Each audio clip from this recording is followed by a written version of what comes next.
So the main point here is, does India really needs to change, or are we okay with everything that we have? And the answer to that is duh. What kind of question is that? Yes, there are a lot of things that should be changed because India doesn't have any kind of, you know, India isn't the most, prosperous country in the world, right? अगर हम लोग grand scale पे देखें तो India बहुत ही ज्यादा नीचे rank करती है in different fields, in most of the fields. So yes, we do need a very very big change in our country. और उस चेंज को सबसे ज्यादा इम्प्लाई कौन सी जनरेशन कर सकती है? तुम्हें क्या लगता है? तुम्हें क्या लगता है कि कौन सी जनरेशन इस चेंज को पूरी अच्छी तरीके से मैनिफेस्ट कर सकती है, उसको एक्चुअली में अप्लाई कर सकती है? एंड दैट इज जेन जी. हमारे लोगों की जनरेशन, तुम्हारी तुम्हारी जनरेशन, हम सबकी जनरेशन, जो जवान यूथ लोग हैं. अगर इन हमारे देश का यूथ ही डिजेनरेसी के ऊपर की तरफ, या फिर दुनिया भर की चीजें हैं जो कि वेस्टर्न कंट्रीज में बहुत ज्यादा पॉपुलर है, जिसकी वजह से वहां पर उनका कल्चर पूरी तरीके से डिस्ट्रॉय हो गया, या फिर उनका कल्चर यही बन ही गया है.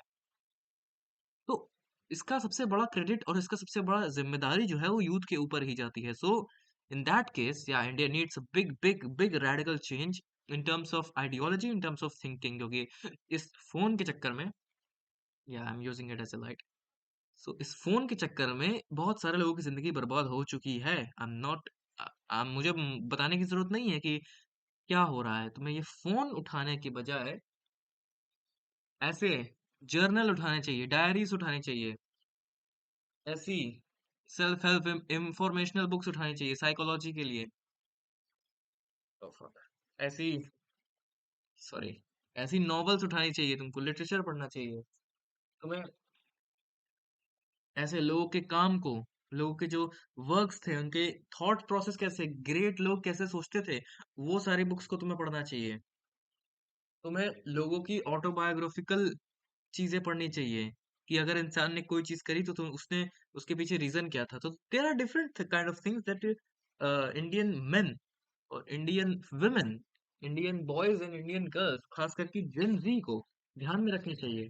बिकॉज हमारी जनरेशन के पास उतनी सारे डिस्ट्रैक्शंस हैं जितने पूरी हिस्ट्री में कभी नहीं थे. ना एंशियंट पीरियड में थे, ना हमारी जनरेशन से पहले हमारे माँ बाप की जनरेशन में भी इतने सारे डिस्ट्रैक्शंस नहीं थे जितने हम लोगों के पास हैं.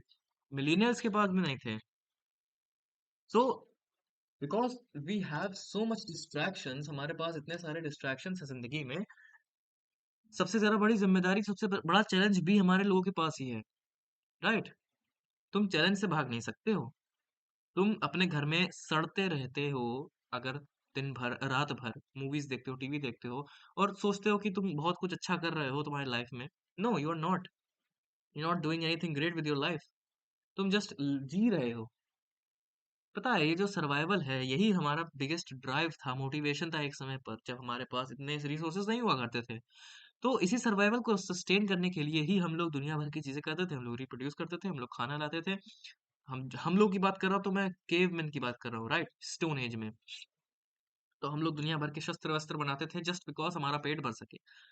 Now that that problem is completely solved, your survival is completely sought out, you don't have that much kind of drive, because पेट की भूख से ज्यादा बड़ी कोई ड्राइव आई डोंट थिंक की होती है. अगर तुम्हारे पास कोई ऑब्सेशन है, अगर तुम्हारे पास कोई ऑब्सेशन है कि जिसके लिए तुम अपनी जिंदगी दांव पर लगा सकते हो, जिसके लिए तुम अपना दिन रात एक करके मेहनत कर सकते हो, then that is the thing that going to match up with the need of filling the belly, with the need of filling up the belly.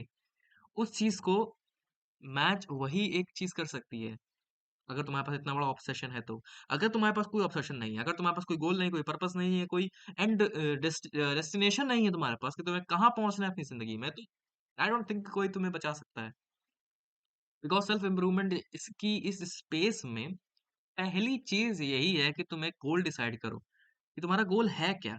तुम पढ़ाई कर रहे हो तो तुम्हारा गोल उसमें क्या होना चाहिए? तुम्हें 99 प्लस लाने हैं, है ना? तुम्हें कितने 100 प्लस लाने हैं, तुम्हें 112 नंबर लाने हैं, वो तुम्हारा गोल है, होता है उसमें. तुम एक जॉब कर रहे हो तो तुम्हारा गोल होता है कि तुम्हें प्रमोशन चाहिए, तुम्हें अच्छे से अच्छी डिजिग्नेशन चाहिए अपनी जॉब में. तुम कोई बिजनेस कर रहे हो, तुम्हें अपने कंपटीशन से आगे निकलना है, तुम्हें अपनी मार्केट में, अपनी इंडस्ट्री में बेस्ट बन के दिखाना है. तुम्हारे पास एक गोल होता है तभी तुम उस गोल के पीछे एक पागल इंसान की तरह ऑब्सेस्ड होकर पीछे भागते हो। अगर तुम्हारा गोल है एक राइटर बनना, अगर तुम्हारा गोल है एक डायरेक्टर बनना, पिक्चरें बनाना, तो ऐसे में तुम्हारा ऑब्सेशन किस चीज़ की तरफ होगा? ऐसे में तुम्हारा ऑब्सेशन होगा पिक्चरें देखना, अच्छी पिक्चरें देखना, उनसे सीखना कि कैसे एक अच्छी पिक्चर को क्राफ्ट किया जाता है, लिखा जाता है, स्क्रीन प्ले कैसा होना चाहिए, सिनेमैटोग्राफी कैसी होनी चाहिए, कलर, लाइटिंग, डायलॉग, एक्टिंग कैसी होनी चाहिए, ये सारी चीज़ें तुमको समझनी पड़ेंगी। फिर उसके बाद अगर तुम्हें राइटर बनना है, तुम्हें एक स्टोरी क्राफ्ट करनी है, तुम्हें स्टोरी राइटर बनना है, ऑथर बनना है, तो तुम्हें अच्छी-अच्छी किताबें पढ़नी पड़ेंगी। उसके लिए तुम्हें उन सारी चीज़ों के तरफ ऑब्सेशन होना पड़ेगा, किताबों के लिए ऑब्सेशन होना पड़ेगा, किताबें खरीदनी पड़ेंगी, एक्चुअली उनको पढ़ना पड़ेगा। तुम्हें अपने फ़ोन में स्क्रॉल करना बंद करना पड़ेगा, right? You have to sacrifice. तुम अगर एक चीज़ की तरफ इंक्लाइंड हो रहे हो, तो तुम्हें दूसरी चीज़ की तरफ डिक्लाइन भी होना है। बिकॉज़ तुम दोनों नाव में एक साथ पैर नहीं रख सकते बिकॉज़ गुड्डू भाई ने क्या कहा था तुम्हें पता ही होगा। So that is the thing that I'm saying that you have to have obsession with the thing that you like, right? तुम ज़बरदस्ती कोई काम नहीं कर सकते यार। देखो, कई लोग मुझसे कहते हैं कि यार मुझसे पढ़ाई नहीं होती, मुझसे ये नहीं होता। मैं कहता हूँ यार अगर तुम्हारा पढ़ाई एंड गोल नहीं है, अगर तुम्हारा जो गोल है वो पढ़ाई-लिखाई से अचीव नहीं होता है तो उसके पीछे इतना पागल होने की ज़रूरत नहीं है।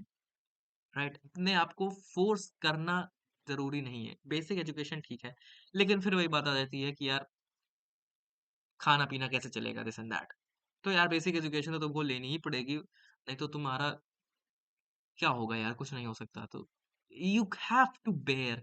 हमारा सोसाइटी ही ऐसी है, हमारा समाज ही ऐसा है, जहाँ पर तुम्हारे पास अगर बेसिक एजुकेशन नहीं है तो यू हैव लिटरली तुम क्या कुछ कर पाओगे? ज़रा कुछ नहीं कर पाओगे। राइट। तो वो तो तुम्हें करना ही पड़ेगा, उसमें तो कोई ऑप्शन है नहीं। लेकिन साथ ही साथ तुम्हें अपने जो गोल है, उसके लिए भी काम करना चालू करना पड़ेगा। अगर तुम्हारा यूट्यूब गोल है, तो तुम्हें उसके लिए रिसर्च करना चालू करना पड़ेगा। मोर ओवर वीडियो ही बनाना चालू करना पड़ेगा because that is the thing जो कि मैटर करती है। तुम्हें बोलना आना चाहिए। आज से 1 साल पहले मुझे बिल्कुल बोलना नहीं आता था। मैंने अपने फ़ोन में कई सारे क्लिप्स रिकॉर्ड करके रखी हैं, आज भी हैं वो मेरे पास, जहाँ पर मैं एक सेंटेंस को पूरी तरीके से नहीं बोल पा रहा था। राइट?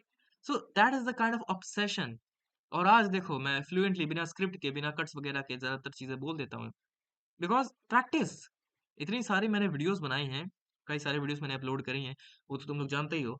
जो वीडियोज़ नहीं अपलोड करी हैं, वो भी मेरे फ़ोन में है। तो मोटा-मोटा 50 वीडियोज़ के करीब मैंने बनाई हैं, जिसमें मैं लगभग 5-10 मिनट कैमरे के सामने एक्सपोज़ करता हूँ अपने आप को, बात करता हूँ और अपने थॉट्स को शेयर करता हूँ, प्रैक्टिस करता हूँ इन जनरल। तो उससे हुआ क्या?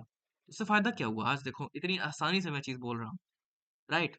ये मैं कभी इमेजिन नहीं कर सकता था अपने वाइल्डेस्ट ड्रीम्स में कि मैं इतनी फ्लुएंटली कैमरे के आगे बोल सकता हूँ। Because I was an introvert, I was socially anxious बहुत सारी चीज़ें थी, जो कि मैंने अपने आप को एंटाइटल कर दिया था जिन चीज़ों से। तो वही बात आ जाती है कि यार ऑब्सेशन तुम्हें चीज़ों को मैनेज करना पड़ेगा, तुम्हें अपने टाइम को मैनेज करना पड़ेगा। Because time is the most important valuable asset that you could ever have.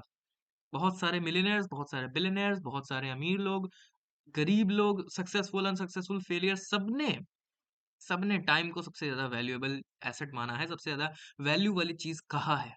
इसके पीछे कोई ना कोई तो रीज़न होगा और सबसे बड़ा रीज़न है तुमको ही पता है। तुम जिस टाइम को आज वेस्ट कर रहे हो, वही टाइम आगे चल के तुम्हें वेस्ट कर देगा। तो जब तक समय है तुम अपने ऑब्सेशन को लेकर तुम्हारा जो भी ऑब्सेशन है उसके पीछे घुस जाओ बस। लेके बस फाड़ दो। तुम्हारा राइटिंग में ऑब्सेशन है मैंने तुमको इतनी सारी चीज़ें बताई वो सब कर सकते हो तुम। वीडियोज़ में ऑब्सेशन है, वीडियोज़ बनाने में ऑब्सेशन है। स्टार्ट स्टार्ट कितना टाइम लगता है यार? तुम्हारे बोर्ड्स एग्ज़ाम आ रहे हैं, कोई बात नहीं यार, तुम्हें कितना ही टाइम लगता है वीडियो को रिकॉर्ड करने में, उसको अपलोड करने में। और क्या तुम दिन भर पढ़ाई करते रहते हो? 24 घंटे तुम पढ़ाई तो करते नहीं हो, 10 मिनट, 15 मिनट निकाल के तुम ये चीज़ कर सकते हो। डोंट गिव एनी एक्सक्यूज़ तुम मोबाइल पे अभी भी स्क्रॉल कर रहे होगे, तो वो टाइम कट करके यहाँ पर पेस्ट कर सकते हो। You literally have zero excuse. अगर तुम मेरे सामने एक्सक्यूज़ दोगे, देन तुम अपने आप से ही धोखा कर रहे हो यार। तुम मुझे बेवकूफ़ नहीं बना रहे हो, तुम खुद को बेवकूफ़ बना रहे हो। तुम अपने टाइम की वैल्यू नहीं कर रहे हो, तुम उसको ही बेकदरी में इधर-उधर फेंक दे रहे हो। सो जब तक समय है, तब तक उसका यूज़ करो। देखो, पढ़ाई नहीं होती तुमसे, कोई बात नहीं। टॉपर बनने की ज़रूरत नहीं है। अगर तुम्हारे गोल्स हैं वो अगर तुम्हारे जो भी गोल्स हैं वो टॉपर ना बन के भी अचीव हो सकते हैं, तो टॉपर बनने की क्या जरूरत है यार? अबव एवरेज नंबर इनफ है। हाँ, तुम्हारे 90% से जब ज्यादा नंबर नहीं आएंगे तब तुम्हारे फैमिली मेंबर्स, तुम्हारे रिश्तेदार तुमको बहुत सारे ताने मारेंगे। वेल, जब तुम्हारे पास पास पैसा होगा ना, जेब में मनी होगा, तब वो सारे रिश्तेदार जो पहले ताना मार रहे थे ना, वापस आ जाएंगे वो लोग, तलवे चाटी करने लगेंगे। You know what I trying to say, right? तुम्हें पता है कि मैं क्या कह रहा हूँ, और तुम्हें भी ये चीज मालूम है कि जब तुम्हारे गोल्स तुम सही में अचीव कर लोगे, तो तुम्हारे पास बड़े बड़े गोल्स हैं, बड़े बड़े चीजों के लेके ऑब्सेशन है, सही में जब उनको चीजों को तुम अचीव कर लोगे ना, तो सारे रिश्तेदार तुम्हारे पास भागे भागे चलते आ जाएंगे। So that was all. आज 31 दिसंबर है, तो मुझे लगा कि एक वेकअप कॉल मैं तुम्हारे लिए बना लूं, बिकॉज नया साल कल से चालू होने वाला है, एंड मैं नहीं चाहता कि तुम लोग वही पुरानी घटिया आदतें दोबारा से नए साल में भी लेकर जाओ। And yeah, I think it's time to give this farewell to this year.